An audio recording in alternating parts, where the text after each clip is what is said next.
On this episode of the Mamas Con Ganas podcast, I have a very special guest, Gilza Fort-Martinez. Gilza Fort-Martinez is a licensed family therapist with over 25 years of experience in the areas of improving interpersonal relationships, conflict resolution, and women's life transitions. She's also the founder and CEO of Resolution Counseling Center. Welcome, Gilza, on the Mamas Con Ganas podcast. Thank you so much. This is a great honor to be able to chat with you this morning. Before we enter the meat of our podcast episode, tell our listeners a little bit about yourself, where you're from, and how you got started into family therapy. Well, I am Cuban American, like a lot of us, a child of political refugees, but really grew up here in the States, in Miami mostly. And I came into therapy kind of a backdoor approach. My father was an attorney and had loved being an attorney, loved helping people, really believed in the word of the law. And so I was supposed to be an attorney. And I tried. I really tried to be an attorney, like a good, eldest Cuban daughter. I really tried to do what I was told. But by the third year in college, I realized that I wanted to help people in a different way, and that psychology and really the understanding of human behavior is what called me. And then really working with families, with couples, which is kind of the beginning of the family triangle, so to speak, and really realize that a lot of us as women, right, we are often the backbones of those families. We are what supports and kind of keeps things going. And so really it drew me to wanting to work with couples and particularly women as we go through the transitions that life throws at us all the time. Here I am 25 years later. 25 years later. That's amazing. That's a career. Definitely. How did you get specifically specialized in helping women overcoming loss and like the transitions? And speak to us a little bit about what that means. What does that mean, life's transitions, those moments where people are in a transition in life?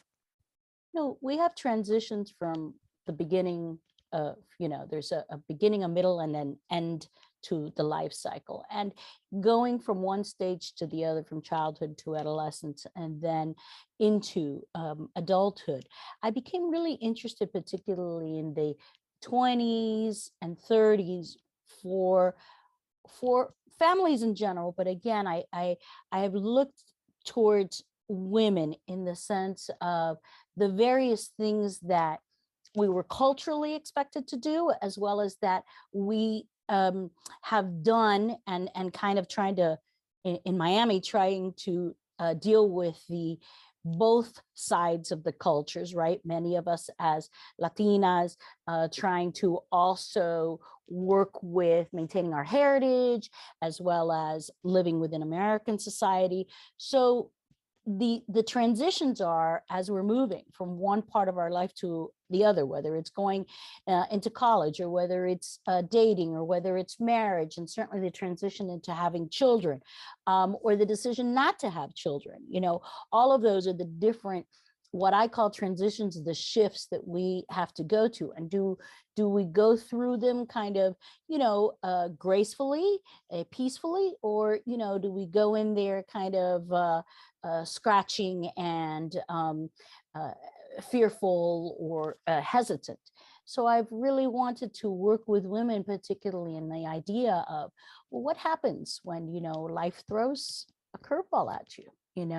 And that's kind of what I call loss. We all have loss, whether it's death or a divorce or some kind of change in status. But there's a loss even in going like, okay, so I graduated high school. Do I go to college or do I go to work? Do I get married? Do I have children? All of those decisions that we make, or sometimes we don't make, there's a potential of loss in there. So it's really about how do we navigate those decisions. And so I really talk with women about, what are your losses? What are your wins?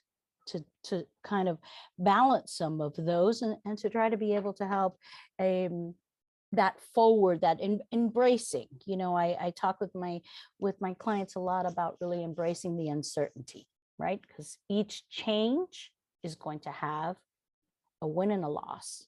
And it's going to be, for me, it's about trying to find some semblance of balance, even though balance is never static, right? It's a little dynamic. So Yes, it's like you said, uncertainty, embracing that certainty. And I think it depends on us, to either embrace it or to really resist it. And sometimes the resisting of it can be more detrimental, because it's almost like we're not wanting to accept the space and the moment that we're at. So these curveballs that life throws us, how do you help women embrace them and actually deal with them? I always talk with them that a key piece to dealing with, or really stepping into whatever that loss is, like we said, if it's the death of someone, if it's the change in status, if it's their move, the empty nest, whatever loss is happening, then first and foremost that we acknowledge it, that we know that there's a whole bunch of different feelings that happen, and that as human beings they happen simultaneously. It's not like we're mad first and then we're sad and then we're, all of these things are a big jumbled mess of things that happen. And to recognize that that's part of the journey at the beginning. Loss is about grief. Okay, it's about the process of grieving, right? So I talk a lot with people about patience and kindness with themselves, about acknowledging, those feelings. And then, it's about resting. So many people in American society will tell us that, resting seems to equal lazy or unproductive. And for me, resting is a critical piece of managing the loss and the grief, all of the different feelings that come with grief. So I start with those. Can I just help you to kind of turn inward and kind of be okay with what's happening inside? Because that's really, rest is how we restore, and we need to have a little bit of re-energy in order to be able to get back up and kind of deal with what's happening, on the outside of us. Yes, we live in a society where I think even we expect ourselves to recoup like immediately, and sometimes we need, like you said, time and rest. And just to be able to hear that, like, for certain people is, wow, it's very refreshing, because like you said, sometimes that, we live in a society where it's go go go go go, and we don't allow ourselves to even process the emotions, because it's almost like we need to have like turn the page next. But maybe, we in our head we want to turn the page, but maybe in here we're not ready in our hearts to turn the page yet. Right. Exactly. I can imagine that, this process is not something that happens overnight, right? Correct.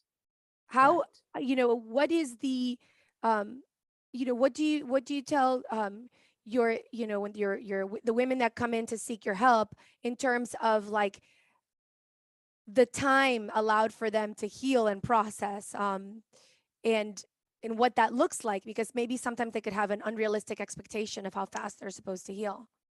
Very often we have an unrealistic expectation, yes. And again, it's cultural in many ways. Many times it's also pragmatic, right? If you suddenly become a single mom in whatever way that happens, you may really truly feel that you don't have a lot of time to do this. And yet for me, it isn't only time, because I certainly have known women who have been, let's say, widowed or divorced or some other kind of loss for 20 years, and they are as angry or lost or bitter as they were on the first day.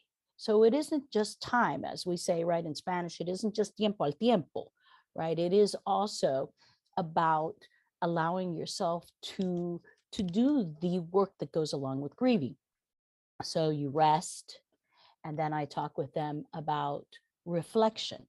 There, there needs to be some time here that you intentionally set aside to kind of draw the lessons learned here. Whatever the loss is, the curveball that life has hit you with, that you take the time to really reflect, okay, how did this happen? How did I get where I am? What are the things that I'm going to draw for from this? Because otherwise, we tend to do the same thing over and over again, expecting different results, as they say, right? So rest, and then there's reflection. And to me, those two pieces go into the formula of how we reset. What's the time frame for that? I love it when people say to me, well, how much time am I supposed to do this? Am I like done in a month? Is this a 3-month thing?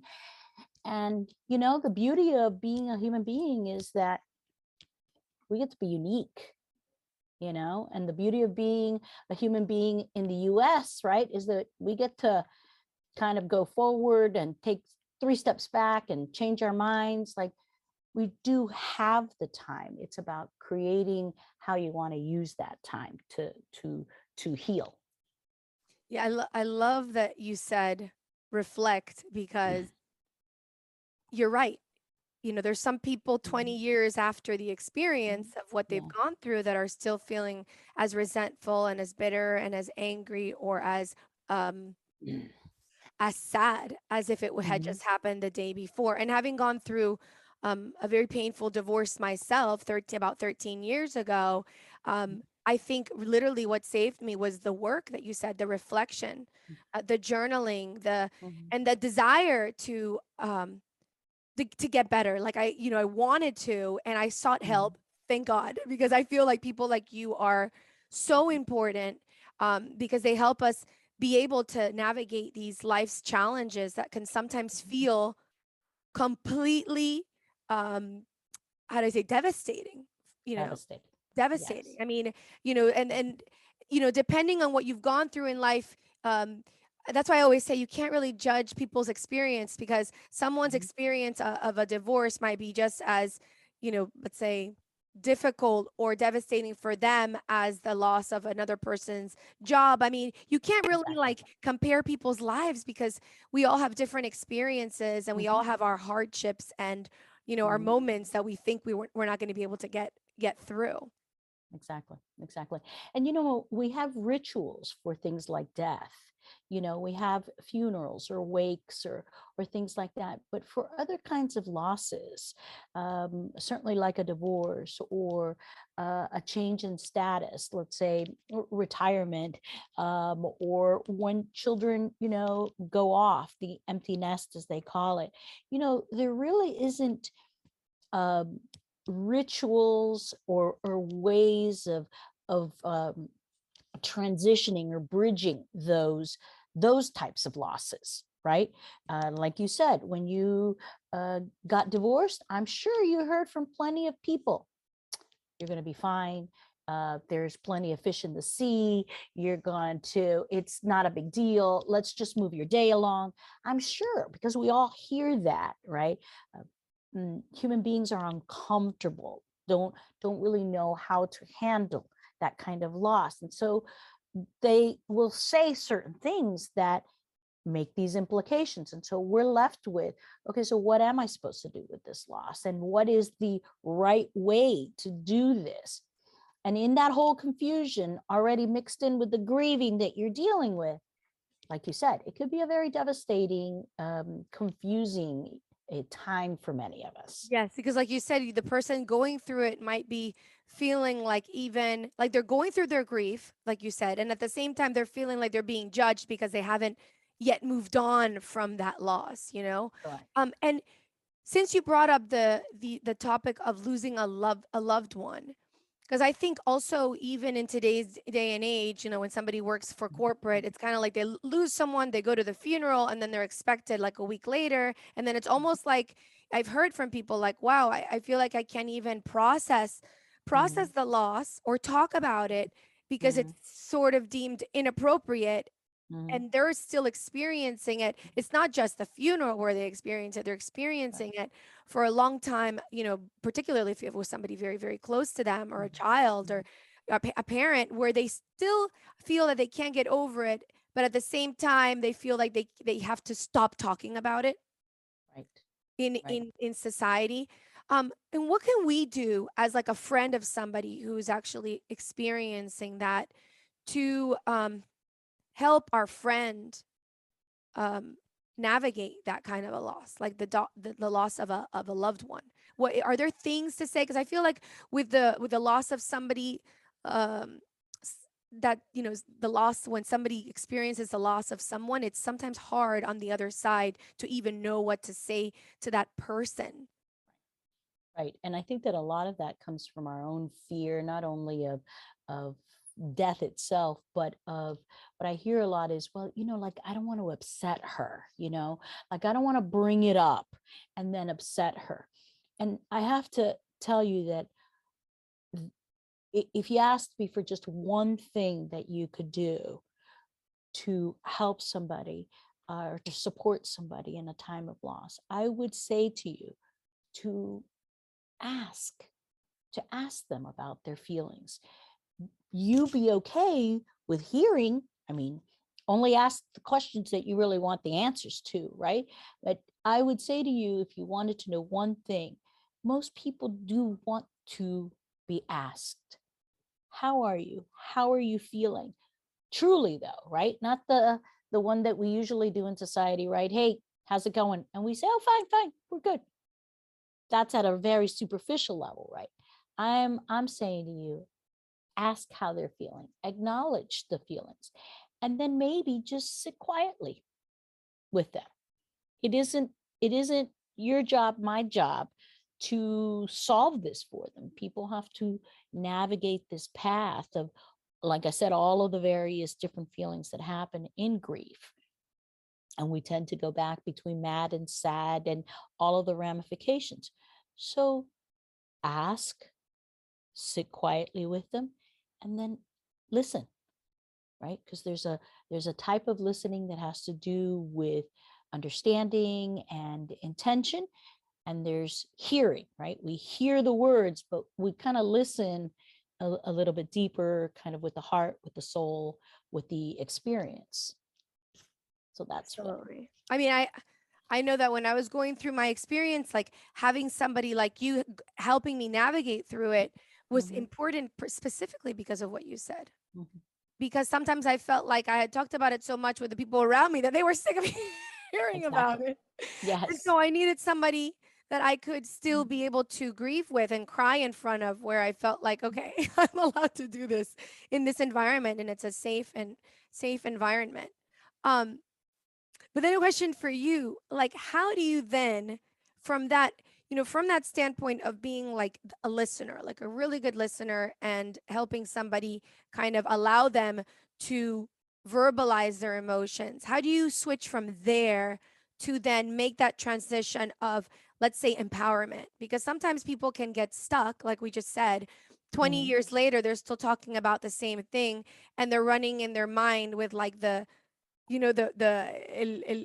disco rayado, how we say, Yes, where it's that same exactly. broken record in their head. Because sometimes after experiences that are difficult, people can interpret it in two different ways. People can Mhm. actually, like you said, learn from it and grow from it, and then there's the other way where people get stuck in it. How do you then find that navigation of getting to the other side, where that person is taking a little bit more, let's say, control of their thought patterns and of their interpretation of the situation that happened to them? And that's a really good question, because we feel like this should be a very linear process, right? Where we go through one feeling to the next, and then boom, we're done. And but grieving isn't like that, and overcoming loss is more of a circular thing. So part of helping people get unstuck is to keep movement happening, keep it to be a dynamic. So you're allowing for the feelings, you're allowing for the sharing of those feelings, then you might sit quietly with them while they do that. Then there is, you're right, a part where you want to encourage, kind of like, at the beginning it almost feels artificial, right? But seeing what it would look like if you actually were on the other side of the bridge, so to speak, right? And to start to do that, we use tools. You mentioned journaling before, so I talk a lot about journaling. I talk a lot about mindfulness with my clients, just being very present. I like to be outside to do some of these things, really, good old fashioned, sunshine and fresh air, to really just ground us, So I talk with people about, kind of 3 steps forward and 2 back. I just encourage movement. Even if one day, some days in grieving, we're tired and we just want to kind of like sit in the middle of the road, so to speak, and not do anything. That's okay too, How do we get ourselves up and moving? So I talk a lot about tools and the lessons and the actual physical movement. Okay, so today, Maria, I want you to go and sit outside and be under a tree and just sit there for me for 5 minutes. Put it on your watch and tell me what that was like for you. So very grounded kinds of things to really help people kind of come back into their bodies, to be kind of, dramatic, because we do feel when we are at a loss that we don't know where we are and how we're moving. So it's a process, and it's a very circular one. And sometimes it's just about telling people that. And I think that's a great thing to remind people of as well, because sometimes we can get caught up in the idea, like you said, that everything is just linear, and that if we're not taking one step forward, another step forward, another step forward, next, that like nothing's working. But in reality, like you said, a lot of this process is you take 3 steps forward and then 2 steps back. And that doesn't mean you're not progressing little by little. It just means that, like you said, it's something that's circular, and that some days are better than others. And I always say, I think it's always about like getting back up again. Like, you fall down, you might get up back up again. And the next time you get up, you might be able to run a little bit further, and then you fall down again. And then you get up and you get, some little by little, we feel stronger. We feel more, we heal ourselves, because yes, the healing process is definitely not linear. It's not. And I just always try to remind people, listen, feelings are temporary. Whatever feels completely devastating and overwhelming at the moment, it will pass. How it passes is something that we can work on. How it passes so that it moves, as you were saying, more into a space of healing versus a space of resentment or being stuck. That would be the work of overcoming loss. It isn't just time. It is, we have to do a little work and assist in that process, in addition to actual time passing. Yes, that's the whole reflection part. I think that's, like you said, and I think that's the most important part, because if the work is not done there to reflect, and particularly what you said before, where you said, when you look at, what was your part of this, and what were your like implications, and sometimes that's the hardest things to go through, is to actually see like where we were responsible in everything that happened. And to take ownership and responsibility for some things, because if we don't, it's impossible to learn from these really difficult experiences. But once we're able to take ownership of our own mistakes, of the things that maybe we could change for ourselves in the future, then it's almost becomes an experience that helped you grow and become stronger, and that equips you for your future. And I think that's why these experiences sometimes are, people, and I included, will say, like, I would not trade anything for that hardship that I went through, because it made me a more resilient person, and even a more, interestingly enough, a more optimistic person, because what it taught me in the end was to feel more empowered, because I learned all the tools that you're talking about, and be able to be honest with oneself, because I feel that a lot of times we want to mask certain things from our experience Yeah. and shelter ourselves, and that sheltering is not as helpful sometimes as that tough love is. Mm-hmm. Yes, I mean, my clients will definitely tell you that is my style, the tough love. I'm going to encourage you to be okay with your feelings, to look at all of them, to be kind to yourself, and then at a certain point, I'm going to start, giving you a few little nudges, and the nudges might move to a few little kicks, things like that, because we can't get stuck, but we do have to take whatever the time is, whatever the time in minutes and hours and days, whatever that is for you, with movement. I'm just going to encourage you to keep moving. Grief can be heavy. Loss can be overwhelming. And with some movement, you can learn how to, as I say, duck and dodge, and you can, keep that process going.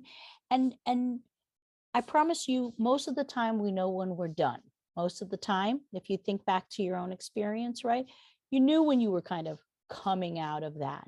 Oh yeah. You could see the light, you could be at the end of the tunnel, whatever cliche we want to use, but you knew when you were coming out of that. Like you said, the resiliency helped you to kind of like rise, and we know when that is. Yes. There's a moment where you wake up and you're like, wow, I this experience has actually been I say even a blessing sometimes. Mm-hmm. Yes, Because my clients do not like, but usually one of the first things I tell them at the beginning of whatever their loss is that at one point we're going to talk about this, and we're going to be able to say this was a gift. And usually the first time I say that, everybody is horrified. oh How yeah. can you tell me that? Yes. This is horrible. This is the worst thing that's ever happened. I agree. It is. It is the worst thing that has happened to you up to this point in your life. Probably, yes. And at some point, you and I, if we do the work well together, mostly you, but if we do it well together, you will see this as a gift. And I will help you to figure out what were all the things that were hidden in that little gift box that you didn't even realize. Yes. Oh my gosh. I remember my sister told me something once. She said, Mhm. you know, Valentina, a door has closed and there's so many doors that are in front of you that you can open. And I remember being so angry at her Mhm. for Right. telling me this. I'm like, how dare you? You have no idea what I'm going through. Because I think that's what it is. We resist. And I truly believe that everything happens for a reason if we Right. interpret it.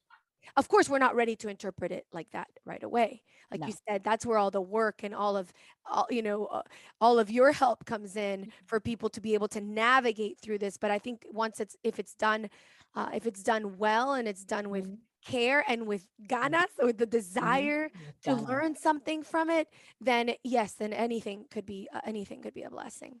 That's what I really liked very much about your podcast, and what feels very inspiring to me is that concept of Gonganas, as we say in Spanish, because I can help people have skills. I can teach them how to communicate, how to grieve, how to fight fair. If it's a couple, I can help people create these skill sets. The only thing I can't do is give you willingness, ganas. And Yes. so that's key, right? Do you want to see yourself at the other side of this, transition? I know you don't see it now, but do you want to? Because if you want to, then we'll get there. Yes. Willingness, yes, Everything starts ganas. with a desire, the ganas, the Absolutely, willingness. I ganas. love it. Yes. Yes. I never heard that translation. It was like either drive or like ganas as in drive, but I love Mhm. it's actually, that's what it is. It's Willingness, willingness. right? That That willingness, that wanting to, that, yes. that desire. And you don't start there. When you've had a loss, you don't start with desire. You start with grief. Yes. And that's okay. That's where we're supposed to be. And with that, and as you said, with the work, you get to the place where the willingness kicks in, you know, and you'll know when it does. As you said, you wake up one day and you say, all right, okay, what do I got to do? And most of us are able to. How much time that takes, I don't know. Yes. Right. But you can. And I'm so glad to hear that you know, when you struggled with your situation 13 years ago, that you were willing to go and get some guidance, get some professional guidance. So many of us, especially as Latinas, will not do this counseling therapy thing. Yes, you're right. It's also part of our culture to almost, I don't know if it's linked to that, what will they say? Like, like if somebody finds out that I need help, then I'm less Correct. than. I don't know if Less than. that's part of where it comes from in our culture, or that Mhm. that sense of like, no, I have to have everything figured out for myself, and I don't Right. need help with those type of personal private things. Correct. Personal, private, the stigma of, well, if you're seeing a therapist, well, mejor, you know, we got a little crazy there. We got a little, you know, locura. We can't cope, all of the different Yes. stigma. So I'm really glad to hear that you yourself has experienced the process and felt that it benefited you, that it helped you to really make that transition. That's what keeps me, after almost 30 years practicing, Valentina, to really be, still really love what I do. When I watch somebody start here in that darkness and really walk that, you know, proverbial bridge, and then they figure out where their sunlight is or what type of light they are going to do, that to me is still absolutely magnificent, Oh, that gives me spectacular. goosebumps. It must be Yeah, amazing. It's it like, is. oh my God, it's the biggest gift that. It Wow, really is. the It really is. transformation. The Absolutely. transformation. Tell my mamacitas where they can, contact you and where they can find you. Well, like you, Valentina, I'm local here in Miami, but you can find me. I have actually stepped into learning all about this technology and the social media, so you can find me on Instagram at Tough Love Healer on Instagram, or take a look at my website, gilzafort.com, just to maybe get to know me a little bit and know what I'm about. I do a little bit of writing on there and speaking as well. So I would love to be able to help in any way Absolutely. that I can. And mamacita, I'm going to be posting all of Gilza's information on the website, mamasconganas.com/125. And you can find all of her information there if you want to contact her and seek her guidance and help. And thank you so much, Gilza, for doing this and coming on our podcast. We're going to do this in Spanish, so that my mamacitas who speak Spanish can also, because Gilza actually does the therapies in Spanish and in English, which I think for being in South Florida is just, it's perfect because Necesario, necesario. necesario. Yes. Thank you so much. I appreciate very much. Thank you for doing this, for keeping, you know, women at the forefront and helping them, you know, find paths. That's Eh, important. Claro que sí. Bueno, mamacita, hasta la Okay. próxima. Thank you, Hilsa. Hasta luego. Thank you.